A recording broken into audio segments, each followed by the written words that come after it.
নমস্কার বন্ধুরা, cutting creation চ্যানেলে তোমাদের সকলকে স্বাগত জানাই। আজকে আমি তোমাদের সামনে গোল গলা নাইটি কিভাবে কাটতে হয় বা মেক্সি বলে অনেকে, মেক্সি কিভাবে কাটতে হয় সেটি আমি তোমাদের দেখাবো। দেখো, যে সমস্ত ভাইরা বা বন্ধুরা মনে করছো যে অল্প কিছু থান কিনে হয়তো ব্যবসা শুরু করবে বা নিজেরাও কাটিং করে রেডি করে বিক্রি করবে, তাদের জন্য এই ভিডিওটি খুবই উপকার হবে আমি মনে করি। তো তোমাদের কাছে একটাই রিকোয়েস্ট, ভিডিওটি কেউ কাটবে না, প্রথম থেকে শেষ অবধি সঙ্গে থাকো। আর আমি সব কিছু কীভাবে নাইটি এই খানটা বের করবো, কীভাবে ভাঁজ করবো, তারপরে মাপ ঝোপ সম্পূর্ণ একটা ভিডিওতে দেখিয়ে দেবো, তোমাদের কোনো সমস্যা হবে না। তো এই ভিডিওটা শুধুমাত্র কাটিংয়ের জন্য, এখানে কোনো সেলাইয়ের পোর্শন আমি দেখাবো না। তো কীভাবে করবো, তো চলো দেখো।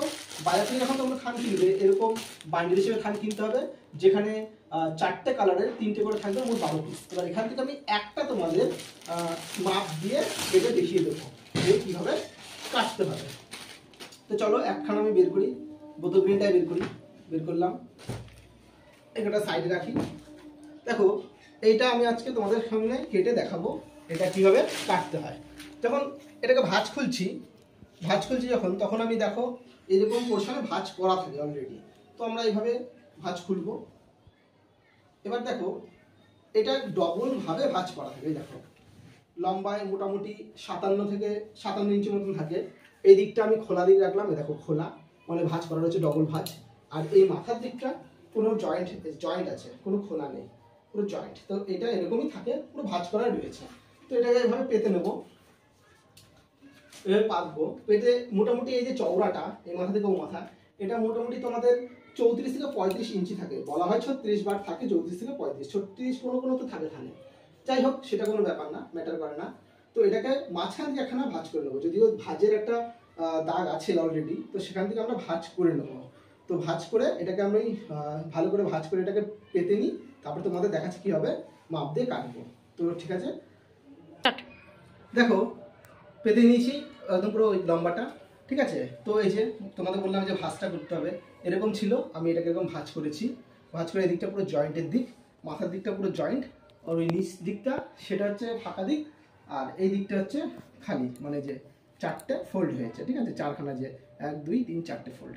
তো আমরা এই মাথার দিক থেকে যে দিকটা জয়েন্ট, যে জয়েন্ট দিক, এদিক থেকে কাটিংটা শুরু করবো। এই পোর্শনটা এদিকটা রাখবো হচ্ছে আমাদের চেস্ট বা বুক পোর্শন, আর এদিকটা হবে আমাদের বগলের যে অংশটা, এইখান দিয়ে বেরোবে। তো প্রথমে আমরা কী করবো, আমরা প্রথমেই করবো ওপর থেকে আমরা প্রথমে 8 ইঞ্চি দাগ দিয়ে নেবো। দেখে নাও ভালো করে, 8.5 ইঞ্চি দাগ দিলাম। এ দেখো 8.5 এখানে বসাচ্ছি, এইখানটায় আসছে। ওপর থেকে 8.5 ইঞ্চি এখানে আমরা মার্ক করে নেব চক দিয়ে, 8.5, ঠিক আছে। এপাশেও সেম তাই, 8.5 ইঞ্চি মার্ক করব। 8.5 না, এখানে 9 নেই, এটা যেহেতু আমাদের বগলের পোর্শনটা, এটা 9 নেই, একটু ভালো হবে। 9 ইঞ্চি নিয়েছি আমরা, 9 মার্ক করলাম, মানে এখানে 9 ইঞ্চি। এই পাশটা যেটা হচ্ছে ফাঁকা দিকটা, মানে জয়েন্ট নেই, আর এই দিকটা এটা হচ্ছে 8 ইঞ্চি মার্ক করে নিলাম, ঠিক আছে। আর 8.5 ইঞ্চি, 8.5 ইঞ্চি মার্ক করলাম।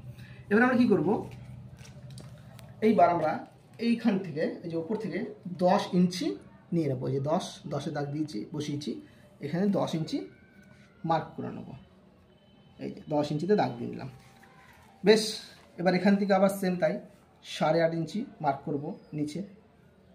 এই যে 8.5 আছে, এখানে মার্ক করলাম, করে এটা দাগ দিয়ে দেবো। ওটা সোজা দাগ দিয়ে নিলাম লম্বা, আর এটাকেও এবার মিশিয়ে দিই দাগ দিয়ে, বক্স টাইপের করে নিই। এটাকেও বক্স টাইপের করে নিই দাগ দিয়ে,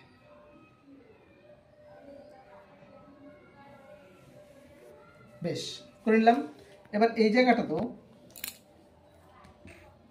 কি করব, এই 9 ইঞ্চি এখানে যে নিয়েছি আমরা, এই 9 ইঞ্চি এটাকে আমাদের যে হাতার উপর থাকবে, এবার এই যে এই পোর্শনটা, এটা আমাদের কাঁধের উপর থাকবে, কাঁধ, এর সাথে আমাদের হাতা অ্যাটাচমেন্ট হবে।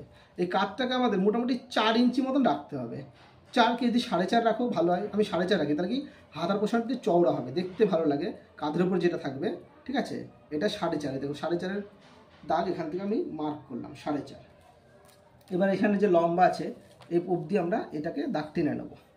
বুঝতে পারছো নিশ্চয়ই, 9 ইঞ্চি ছিল, 9 ইঞ্চি পর্যন্ত দাগটা দিই, তাহলে একদম পুরো মিলিয়ে যাবে। এটা দাগ নিলাম 9 ইঞ্চি, পুরো ওখানে আসছে। এবার এটা মিশিয়ে দিই, দেখো বক্স টাইপের হয়ে গেল দুটো। এটা একটা ছোটো বক্স হয়ে গেল, এখান থেকে আমাদের বগলের যে অংশটা সেটা বেরোবে, আর এখান থেকে আমাদের চেস্টের অংশ বেরোবে, আর এটা আমাদের কাঁধের উপরে থাকবে, যার সাথে হাতা জয়েন্ট হবে। বেশ এখানে এবার আমরা কী করবো, এটা রাউন্ড শেপ দিয়ে নেবো, গোল শেপ। কী করবো, এটাকে আমরা মোটামুটি এটাকে আমরা দিই, এটা আমাদের প্রায় এই কোনাকুনি আমরা কী করবো, 2 ইঞ্চিতে একটা দাগ দিয়ে নেবো, 2 ইঞ্চি, দেখো 2 ইঞ্চি এখানে একটা দাগ দিয়ে নেবো, ছোটো দাগ দিয়ে নেবো মাঠ টাইপের। এটাকে আমরা গোল করার চেষ্টা করবো, এবার গোল করার চেষ্টা করবো, এখান থেকে এরকম জায়গা থেকে গোল করার চেষ্টা করি, দেখো গোল করি, ব্যাস মিশে, বুঝতে পেরেছো? মোটামুটি একটা গোল শেপ দেবো, মোটামুটি গোল শেপ হয়ে গেল, অসুবিধা নেই, এরকম গোল শেপ হয়ে গেল। এটাকেও তাই করবো, এটাকে আমরা মোটামুটি এই পাশটা তো এটা হচ্ছে এদিকটা আমরা 1.5 ইঞ্চি রাখি, ছোটো রাখি, যেহেতু এটা 1.5 ইঞ্চি মতো রাখি, এটাকে 1.5 ইঞ্চিতে দাগ দিলাম, 1 2। এবার এটাকে আমরা এইভাবে গোল করবো, একদম এই কোনা থেকে একদম যেখানে মিশে সেখান থেকে গোল করার চেষ্টা করবো, ব্যাস গোল হয়ে গেল আমাদের, মোটামুটি হয়ে গেল। এবার আমরা এটাকে কেটে নেওয়ার চেষ্টা করব। আর একটা কাজ করতে হবে, ওপর থেকে 6 ইঞ্চি মতন জায়গাটা দাগ দিয়ে নিতে হবে, 6 ইঞ্চি, এই যে গোল পোর্শনের উপর 6 ইঞ্চিটা দাগ দিয়ে নেবে, কেন দেবো সেটা পরে বলছি, এখানটা আমরা 6 ইঞ্চিটা দাগ দেবো। এবার এটাকে আমরা কেটে নেবো গোল করে, তাহলে আমাদের কাটিংটা হয়ে যাবে। তো চলো আমরা কেটে নিই উপর থেকেই।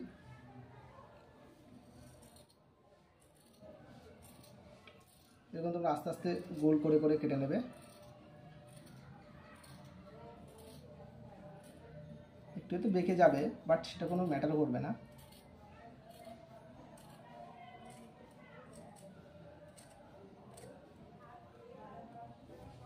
চলো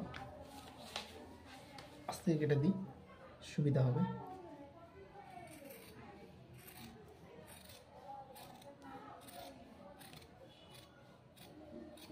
ব্যাস এটাকে কেটে দিলাম আমরা গোল করে, হয়ে গেল। আর এখানে যে 6 ইঞ্চি পর দাগ দিয়েছিলাম, এখানে একটা কাটমার্ক করে দেবো, কারণ এখান থেকে কুচি হবে, গোল করার আগে যে সামনে কুচি হয়, সামনে পেছনে এখান থেকে একটুখানি কাটমার্ক করে দিলাম, যাতে এখান থেকে কুচিটা বের হয়। এবার আমরা কী করবো, এবার আমরা যে বগলের যে সাইডটা, এখান থেকে আমরা এবার কাটিংটা করে নেবো।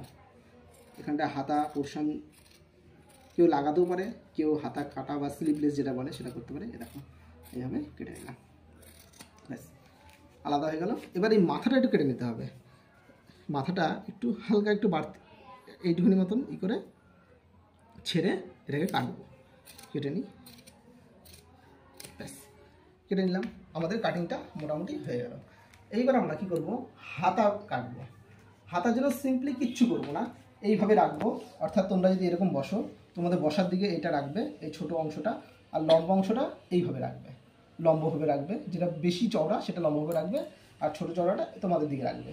দেখে কী করবে, মোটামুটি 2 ইঞ্চি মতন দাগ দেবে, 2 না 2.5 ইঞ্চি মতন দিলে ভালো হয়, এই যে আড়াই হিসেবে দাগ দেবে, এখানটায় আড়াইতে দাগ দেবে, এই যে আড়াইতে দাগ দিয়েছি। আবার এই মাথাটাও তাই করবে, আড়াইতে দাগ দিয়ে দেবে। সিম্পলি আমরা কেটে নেব, এটাকে আমরা মিশিয়ে দেওয়ার চেষ্টা করব, এটা লম্বা দাগ দিয়ে, তারপর আমরা এটা কেটে নেব। দেখো আমরা কেটে নিচ্ছি, মোটামুটি আমরা কেটে নিলাম। এবার আমরা এটাকে সোজা করে নিচ্ছি, আমাদের দিকে যে দিয়ে বসে আছি আমি, সোজা করে মোটামুটি চোখের আন্দাজে মোটামুটি 1 থেকে 1.5 ইঞ্চি ছেড়ে, মোটামুটি 1.5 ইঞ্চি বা 1 ইঞ্চি, 1.5 ইঞ্চি ছাড়লাম, এ দেখো 1.5 ইঞ্চি ছাড়লাম, এখানে আসছে 1.5 ইঞ্চি, এখানে দাগ দিলাম ছোট্ট একটা। এখান থেকে আমরা এই যে এখানে একটা মার্ক করেছিলাম না 6 ইঞ্চি, সেই কাটার জন্য যেখানে কুচি সেটা হবে, সেই দাগটা এখন আছে, এই অবধি মিশিয়ে দেবো তেঁচড়া করে, মানে এটাকে এরকম কোনাকুনি করে মিশিয়ে দেবো, মিশিয়ে এরকম কেটে নেবো, ব্যাস কেটে নিলাম। এটা আলাদা হয়ে গেল, এটা আমাদের হাতা বেরিয়ে গেল, দুখানা হাতা এখানে আমাদের আছে, এই দেখো একটা হাতা, এই একটা হাতা, দুখানা হাতা আমাদের বেরিয়ে গেল, বেশ ঠিক আছে। এই দুটো হাতা আমাদের দুখানা, দুদিকে হাতে সেলাই হবে, ওটা আমাদের হাতা পোর্শন বেরিয়ে গেল। আর এটা আমাদের যে বেরোলো, এটা আমাদের বেরোলো হচ্ছে যে রিপটা হবে, বুকের যে কাছের রিপটা হয় পেছনে সামনে, সেই রিপটা এখান থেকে আমাদের বেরোলো। এটাকে যারা সেলাই করবে তারা এখান থেকে কেটে নেবে, তোমরা যারা সেলাই করবে তারা এখান থেকে কেটে নিতে পারো। এই দেখো এরকম বেরোলো, এটাকে এরকম 3টে ফালে ই করে কেটে নিতে পারো, এই পাশে একটা, এই পাশে একটা কেটে নিতে পারো, অসুবিধা নেই। কেটে এটাকে সেলাই করে জয়েন করে তারপরে তোমরা এরকম এরকম এরকম কাটবে, 3খানা ভাগে কেটে নিতে পারো, এরকম এরকম চওড়া হবে। কেটে তারপরে তোমরা একটাকে জয়েন করবে সেলাই করে, তারপরে তোমরা সেলাই শুরু করবে।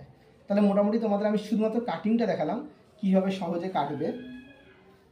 আর তারপরে নাইটিটা এখন রেডি হবে, দেখতে সত্যি খুব সুন্দর লাগবে। এটাকে এখন আমি খুলি, একবার তোমাদের যদি খুলে দেখাই, দেখো কীরকম লাগবে। দেখো একটুখানি দাঁড়াও, তোমাদের খুলে আমি দেখাচ্ছি। এটা দেখো যখন আমি পুরোটা খুলে নিয়েছি, খোলার পর এরকম আসছে। এবার এত বড় মনে করো না, কারণ এটাকে কুচি দিয়ে শুরু হবে সেলাই। এখান থেকে এরকম কুচি দিয়ে যারা সেলাই করবে এরকম একটুখানি এ পাশ থেকে শুরু করি। দেখো এরকম কুচি দেবে,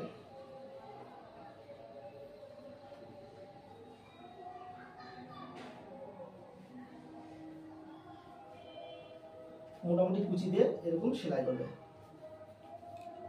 আর একটু ঘন কুচি হবে, আমি যদি এটা তোমাদের দেখাচ্ছি তাই কুচিটা হয়তো ঘন দিতে পারছি না, কিন্তু সেলাইয়ের সময় এটা ঘনই হয়ে যাবে। একটু ঘন করে দেবে, দেখতে ভালো লাগবে। এরকম মোটামুটি গোল হয়ে যাবে শেপটা। আর এই যে এখান থেকে এই অবধি তোমরা যদি মাপো, মোটামুটি 18 ইঞ্চি থেকে 17 ইঞ্চি রাখার চেষ্টা করবে। যে এখান থেকে আমি তোমাদের দেখাচ্ছি, যে তাহলে জিনিসটা ফ্রি সাইজ টাইপের হয়ে যাবে, যে কেউ পড়তে হবে। এখান থেকে দেখো এরকম একটা মাপ যদি তোমরা ধরো, মোটামুটি দেখো 17 ইঞ্চি থেকে 18 ইঞ্চি, বেশি বড়ও করবে না বেশি ছোটও করবে না। সরি, এটা 17-18 না, এটা 20 ইঞ্চি মতন, সরি 23 ইঞ্চি, 22 থেকে 23 ইঞ্চি, একটু ভুল হয়েছে বলতে। 22 ইঞ্চি 23 ইঞ্চি রাখলে তোমাদের এটা ফ্রি সাইজের হয়ে যাবে, যে কেউ পড়তে পারবে। তো মোটামুটি এরকম আসবে সেলাই করার পর। তো এই অবধি থাকলো আজকে ভিডিওটা। চ্যানেলটি অবশ্যই সাবস্ক্রাইব করো, আর ভিডিওটি ভালো লাগলে লাইক করো, শেয়ার করো। এরকমই আমি পরবর্তীতে কাটিং আরেকটি ভিডিও নিয়ে তোমাদের সামনে হাজির হব। তো তোমরা চ্যানেলটি সাবস্ক্রাইব করে রাখলে সেটি তোমাদের কাছে তাড়াতাড়ি নোটিফিকেশান ঢুকবে। তো দেখা হবে পরের আরেকটি ভিডিওতে। তো এখানে রাখলাম।